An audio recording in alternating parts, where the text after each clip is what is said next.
the church burned down and no one knew what Pentecost Baptist was going to do. The brimstone got so dadgum hot it burned up a church bus in the parking lot. In a panic, the Reverend Dr. White called up an ex-member that hadn't lived right. He owned Joe's beer joint right across the fence. It's the same Joe's he preached against. He said, I don't really want to be a hypocrite. I got a Sunday school class about to have fits. We're all excited about Revival Week and been moved by the Spirit, so to speak.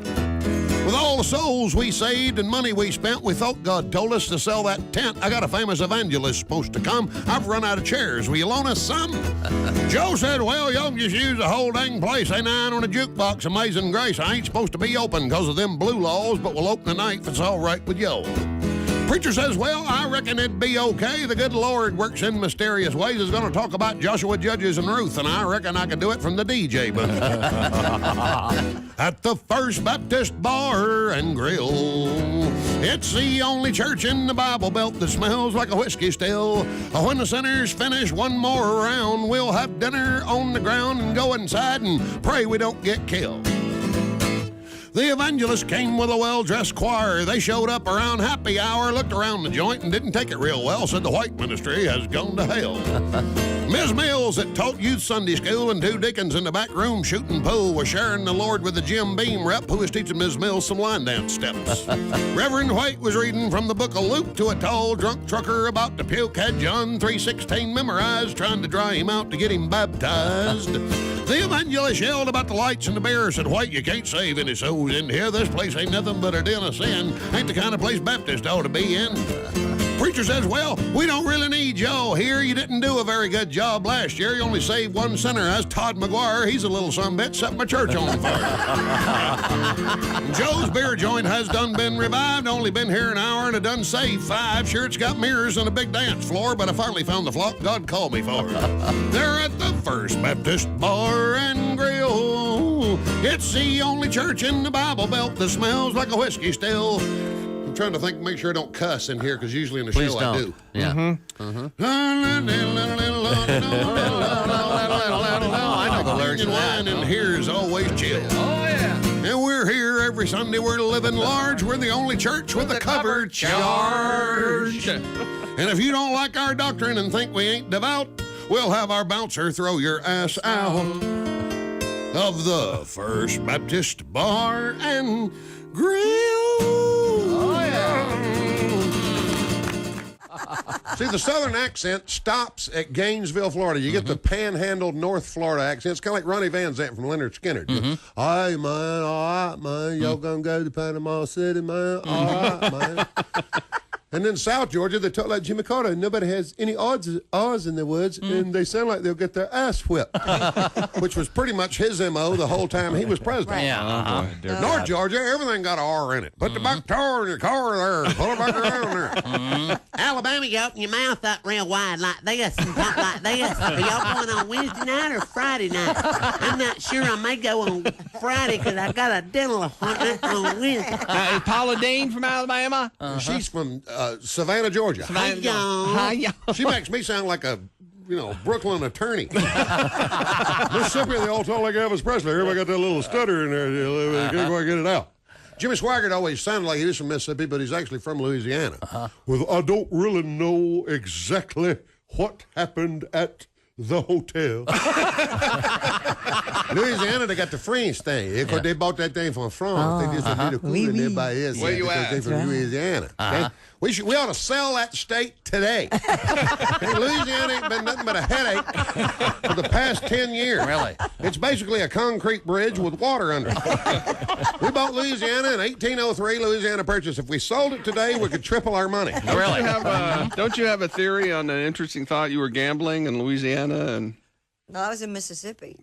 I don't know if I was in Louisiana when that No, you had I was talking like this. You had I a think I was in blackjack. Mississippi. You had a blackjack hand, and you said a quick prayer about. Oh no, that was in Evansville, Indiana. Oh. That's another story. All right. Arkansas, they talk like Bill Clinton. You can't tell if they're laughing or crying. Johnny Cash sort of had that. He was from Arkansas, and you couldn't tell if he was happy or sad. Tennessee, I can't do. You chew gum, talk like Charlie Daniels.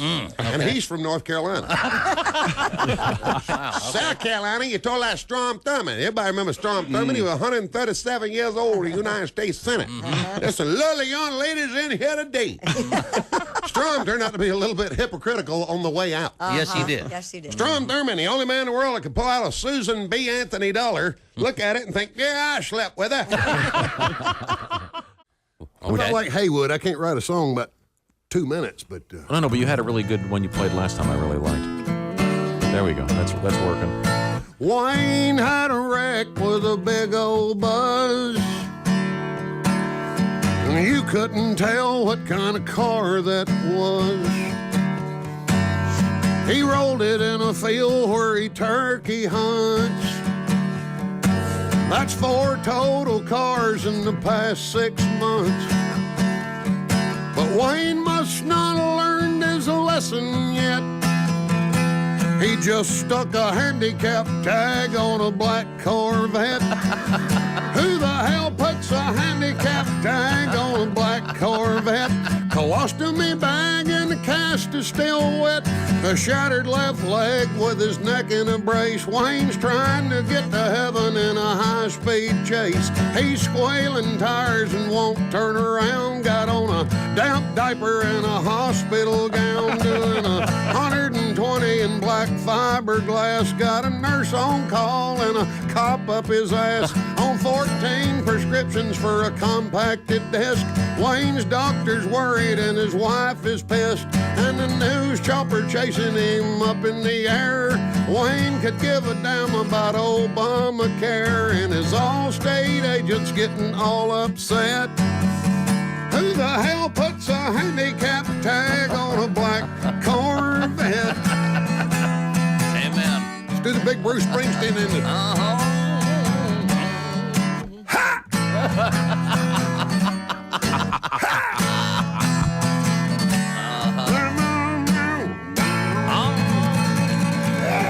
Tim Wilson.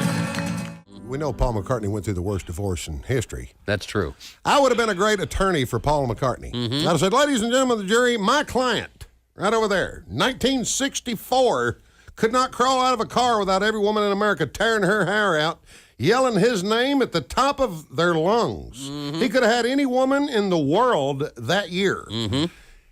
He went with the Manson family-looking girl who was the photographer, who was relatively plain. Lived with the woman for 35 years. 35 years, not one night did he ever miss with his wife in 35 years, except when he was arrested for marijuana in Japan, and she was down the hall in a different cell. Yeah. Okay? He loved this woman. She made him eat vegetarian food. Okay? She was not attractive. He put her on the cover of the Band on the Run album. James Coburn looked better than she did. True On the enough. cover of that album. This woman couldn't hold a tune in a bucket. Couldn't hold a tune in a bucket. He let her play in his band for 10 years. He loved this woman, lived with her 35 years, never missed a night. She passed away. He became a knight. I think he owns Happy Birthday. I know he owns Ramblin' Rick from Georgia Tech, a hell of an engineer. He's a billionaire. The Queen hit him over the shoulder with a sword and made him a knight. He is a sir. And that one-legged, wooden-legged woman wants you to believe that he's hard to get along with. We wrote a 10-minute song about Chick capping the oil spill. Did you? Yeah. Really? What? Anybody want to hear this? Yeah. What now? I don't. No, I'm puzzled. Chick McGee capping the oil spill. Yeah, we just thought up a stupid little song. The problem is you got to get somebody to be able to go down that deep. Right. It's humanly impossible I've been for down anybody 80. to do that. I've been down 80 feet. So the first part of the song has to do with getting Chick's blood pressure down enough to where we can get him down. Oh, gosh, yeah. My impending death. This is hilarious. Go. There we go. Yeah. This may not be funny. I don't know. Well, that's all right. So You far, couldn't measure Chick's blood pressure. It was 20/10 or less. Chick had been married about 13 times. He'd fought the IRS. Chick was immune to pressure. His heart would barely beat. And the question was, could Chick McGee go down 5,000 feet? I don't know. All right. Get my bearings. Fair enough. Chick Scuba died for sucking treasure and sold the gold he'd found. And one day Chick bought a submarine, he could take it a mile down. Wasn't any telling how far down Chick would dive. Would it go down to the bottom and would Chick still survive? Christy, don't move the paper while I'm saying. Trying to help. Could Chick cap off an oil spell? We'd have to oil spell. Oil Can I do that again? spill. Could Chick cap off an oil spill? We'd have to wait and see. He'd pump gas at a Chevron and Chick to despise BP. Now you can hurry and I wouldn't want to keep do it quicker. Chick would pump gas at a Chevron and Chick despised BP because the BP station had a guy with a mullet and an Aussie satin coat who'd stand in the road and yelling at cars trying to sell some stupid boat. Oh, I see. that guy. Donnie Baker, yeah. Chick stopped the spill in about 10 minutes and came back up for air. Then he closed the hatch down one more time and drove it back down there. And Chick mooned Donnie Baker on the BP camera a mile down at sea. And Barack Obama, that's what's known as audacity. So don't tell me about audacity.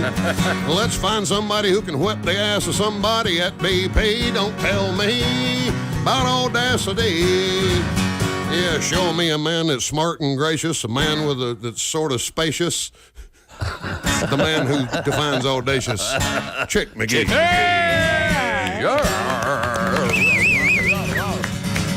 The song would have been better if Christy had moved the paper quicker. Yeah.